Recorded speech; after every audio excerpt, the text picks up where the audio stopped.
The question would have been asked from the depths of the Amazon. Why not ordain married men?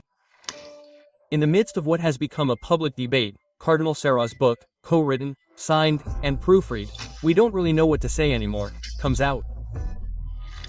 From the depths of our hearts, so goes the title. The debate is now within the debate. Did Benedict X have the right to intervene? Does Cardinal Sarah have the right to express himself with such conviction? The saying goes, if you want to shoot your dog, say it's crazy. This is called the ad hominem argument. Rather than scrutinizing the speech, we're going to scrutinize the author. We'll do the opposite in this column. We'll scrutinize the book rather than the author, and his ideas rather than the controversy. And I'll start with the book's central assertion. According to the authors, there would be, and I quote, an ontological link between priesthood and celibacy. This statement is often repeated 9 times. It is an interesting statement because it is ambiguous. Forgive me for starting with an ambiguity, but you see, since this statement takes us to the heart of our debate, it will allow us and oblige us to clarify the terms. Ontological is a philosophical term that expresses an absolute necessity, a necessity of metaphysical order. Now, one might say, and one would be right, the link that unites celibacy and priesthood is not absolute. This would require saying that masses said by married Catholic priests of the Eastern Rite are not valid. Which is false, as everyone agrees, even Cardinal Sarah. So, let us rephrase it. A principle of argumentation in philosophy is the principle of charity. This principle consists of interpreting the thesis of an author that one is discussing in the most favorable light. And if we take this principle, we come to replace ontological with existential. The thesis of Cardinal Sarah's book becomes that between priesthood and celibacy, there is an existential link, that is to say, a strong and profound one experienced from the depths of our hearts, to use the title of the book. This interpretation, by qualifying the debate, refocuses it on the fundamental question, that of the appropriateness of priestly celibacy. The arguments of appropriateness are very important and logical. It consists in saying that certain things are not absolutely necessary but pedagogically necessary.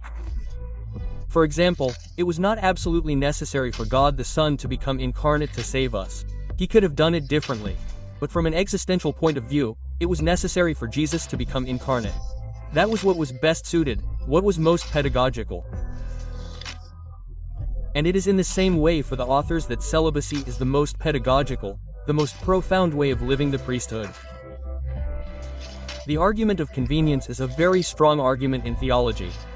It remains to be seen how the authors justify the convenience of priestly celibacy. The first part of this book on priestly celibacy was written by Benedict X. It aims to situate priestly celibacy in the Bible. It should be noted that this biblical part does not cite any verse definitively excluding priestly marriage, and for good reason, there are none. On the other hand, this biblical part suggests that priestly celibacy allows for a more powerful reading of the Bible, because it allows for more verses. To do this, Benedict X traces the origin of the priesthood back to the Old Testament. At that time, priests had to marry. The priesthood was in fact entrusted hereditarily to the tribe of Levi, and it was necessary for this tribe to continue. This probably explains why our Benedict X said that there were no priests among the apostles. Not because of a rejection of worship as with the Aeneas, but simply because the apostles did not belong to the tribe of Levi.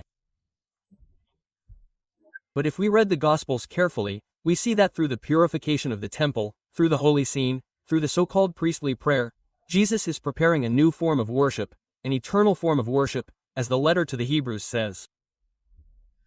And where there is a new form of worship, there is a new clergy.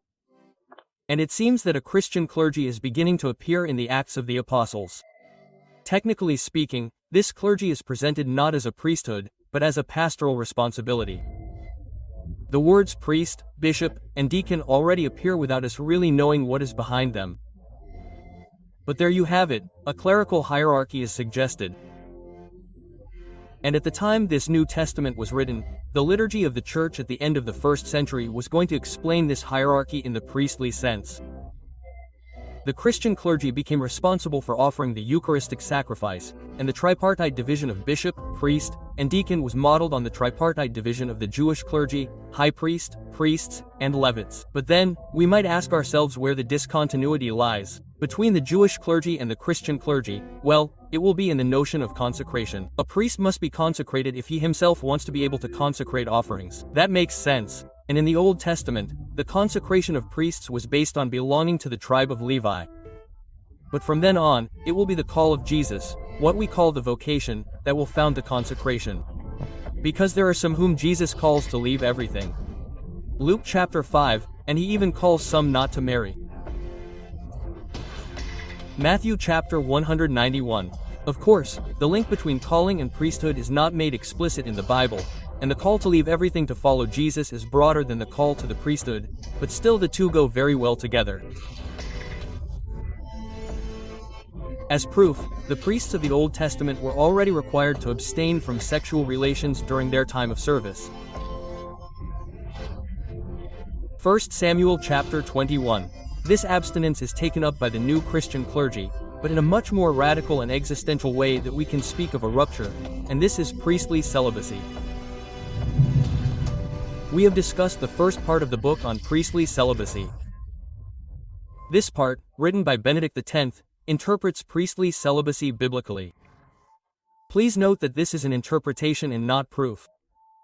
Because there is no biblical proof of priestly celibacy. On the one hand, St. Peter is married, on the other St. Paul is single. And on this subject, Benedict X does not mention it, which is unfortunate, but there is this famous verse from St. Paul, 1 Corinthians chapter 9 verse 15. Do we not have the right to lead a female sister with us, as did the other apostles and the brothers of the Lord and Peter? The exegesis of this verse is obscure. Woman here can mean wife or wife, and sister can refer to the fact of believing in God, but can also suggest a certain sexual abstinence. In short, the question would be to know in any case whether we can offer a biblical interpretation of priestly marriage as powerful as the one proposed by Benedict X for priestly celibacy. But we must address the second part of the book, written this time by Cardinal Sarah. This part takes up more current arguments. So let's start with the first, the most frequent. In the early days of the Church, we hear people say that priests could marry. I will quote the Cardinal's response, which I find very rigorous. From the 4th century onwards, the need for continence for priests was recalled by councils. We must be precise. Many married men were ordained priests during the first millennium. But from the time of their ordination, they were required to abstain from sexual relations with their wives. This point was regularly recalled by councils that relied on a tradition received from the apostles. Is it conceivable that the Church could have suddenly introduced this discipline of clerical continence without provoking an outcry? Such a novelty would have been unbearable. However, historians note the absence of protest when the Council of Elvire at the very beginning of the 4th century decided to exclude from the clerical state bishops, priests and deacons suspected of having sexual relations with their wives.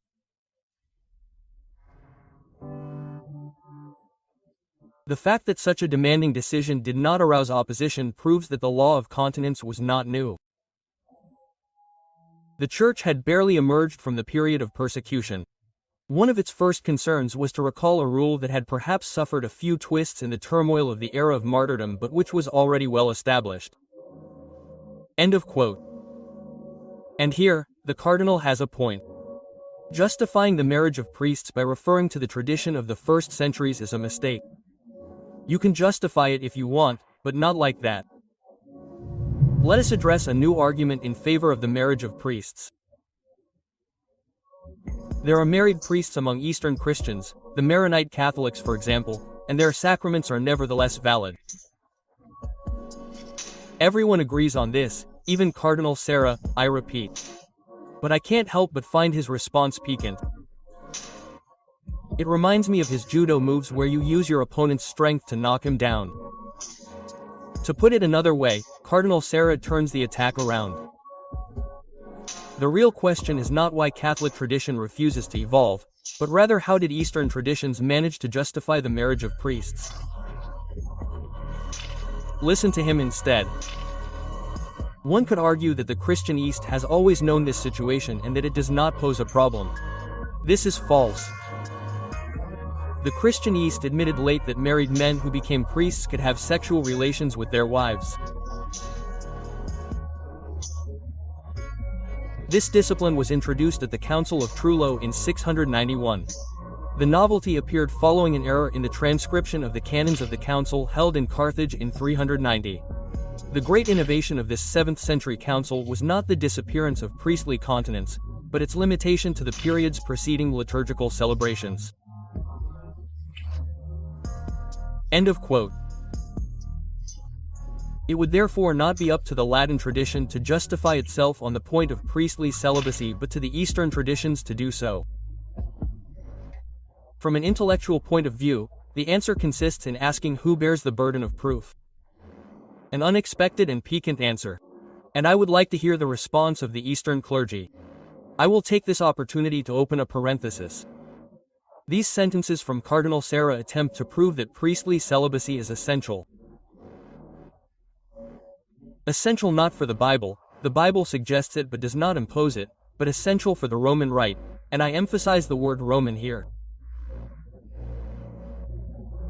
Other rites exist and, apart from questions of pastoral pedagogy, priestly spirituality and proximity to the Bible, renouncing priestly celibacy would theoretically be possible. Yes, but at what price? Since Vatican II, we have witnessed the emergence of a new Roman Rite. We have moved from a Latin form described as extraordinary to a vernacular form described as ordinary. The language has changed, the chants have changed, the gestures, the prayers, the formulas have changed. But if priestly celibacy remains, it will mean that after 50 years we will have finally achieved what is considered to be the principle of continuity of the Roman Rite, namely the existential consecration of the priest, and that this continuity endures well beyond the extraordinary or ordinary forms of human rite. We are concluding our reading of this book on priestly celibacy. I have spent a lot of time on the Bible, Christian antiquity, and questions of writ because these seem to me to be the main arguments, or at least the most important. Let us summarize Cardinal Sarah's thinking. The possibility of being a priest and married must be recognized, yes, but as a transitional exception aimed at facilitating the evolution of a rite towards consecrated celibacy. For the Cardinal, there are also other justifications. First, priestly spirituality. Being a priest means wanting to live in the manner of Christ the priest, who not only offered sacrifice for us, but also offered himself as a sacrifice. And the love of God can seize a person and lead him to an overwhelming radicality.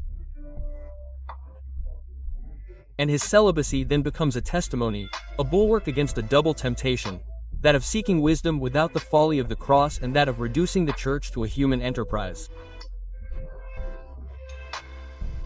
There are also pastoral justifications. The marriage of priests will not change the crisis of evocation, the basis of which, according to Pope Francis, is a lack of religious fervor. Moreover, Protestants experience the same difficulties. Furthermore, for a married priest, the marital bond takes precedence over the pastoral bond. Who will he obey? His bishop or his wife? And will he be able to be transferred? And what will be done with married and divorced priests, when there are any? I add the question of money because the priest will have to be able to pay for his children's studies. Unless he is only ready on weekends. And then, is there not a risk of seeing the development, as is apparently the case in the Eastern churches, of a two-speed clergy? I quote the Cardinal. Many of the faithful will never confess to a married man. The sensus fidei, the intuitive and popular faith if you like, allows believers to discern a form of incompleteness in the clergy who do not live a consecrated celibacy. The Cardinal goes on to point out that valuing the celibacy of priests does not mean devaluing sexuality, marriage, or the role of women, which is true. I do note 2 points that seem weak to me. The passage on the impossibility of women deacons, the famous deaconesses, seems to me to be insufficiently founded. The Cardinal does not cite his sources. Furthermore, the religious state of life is not mentioned in the book. What is the specificity of the religious vocation, which concerns men and women in relation to the priestly vocation? Let us conclude by recalling that for many priests who feel that their life is being called into question through this issue of celibacy or marriage for priests, this book is intended as an encouragement, and I encourage you to read it.